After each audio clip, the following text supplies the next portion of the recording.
begin tonight with George Will, NewsNation senior political contributor, Pulitzer Prize-winning columnist for the Washington Post. George, good to see you. Have we ever been at a time like this where the faculties of the president were in grave or deep question and an international crisis brewing?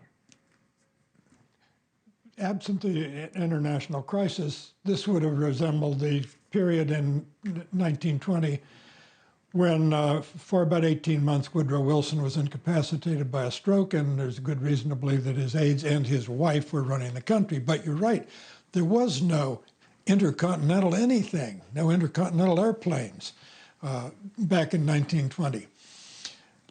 And what makes this the one sort of comfort we can take from this, until 1936, Leland, the transition lasted from Election Day until the 4th of March. Think of that, if we had to go to the 4th of March with Mr. Biden in this condition.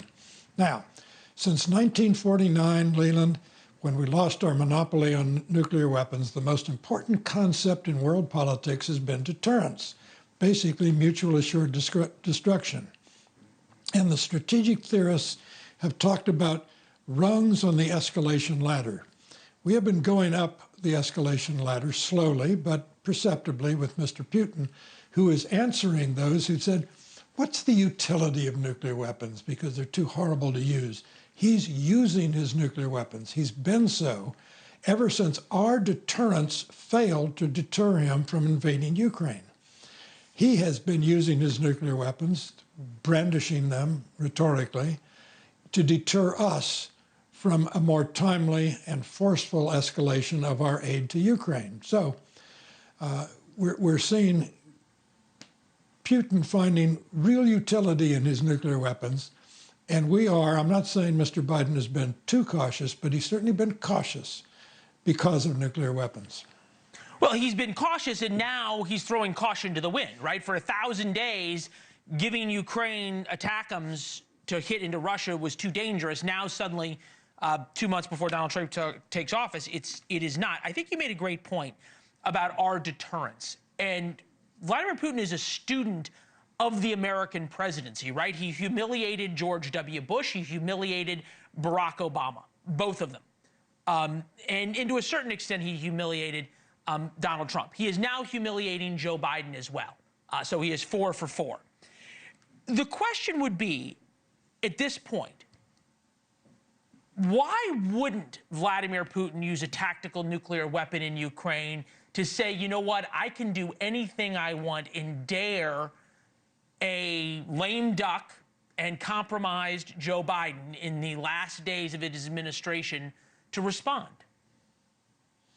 Well, the answer to that question, if there is an answer, is that perhaps Putin, who disregards almost all norms of civilized behavior, is still sticking to one. Leland, we used this. The second use of nuclear weapons came 3 days after the first, Nagasaki after Hiroshima. Since then, something like 30,000 days have passed without the use of nuclear weapons, even though we've had a proliferation so that now at least 7 nations have nuclear weapons. How long we can go on with this remarkable record of restraint remains to be seen, because you can't think of a weapon system that has not been used eventually. So perhaps Putin is flinching from crossing this line that has existed since Nagasaki on August 9th, 1945.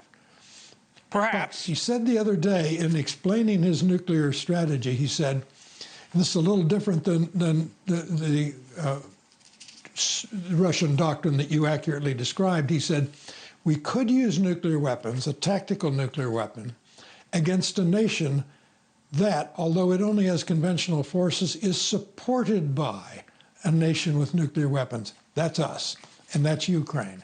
So he has already set the stage for the criterion of using nuclear weapons. Thanks for watching. Go to joinnn.com to find NewsNation on your television provider. And don't forget to click the red subscribe button below to get more of NewsNation's fact-driven, unbiased coverage.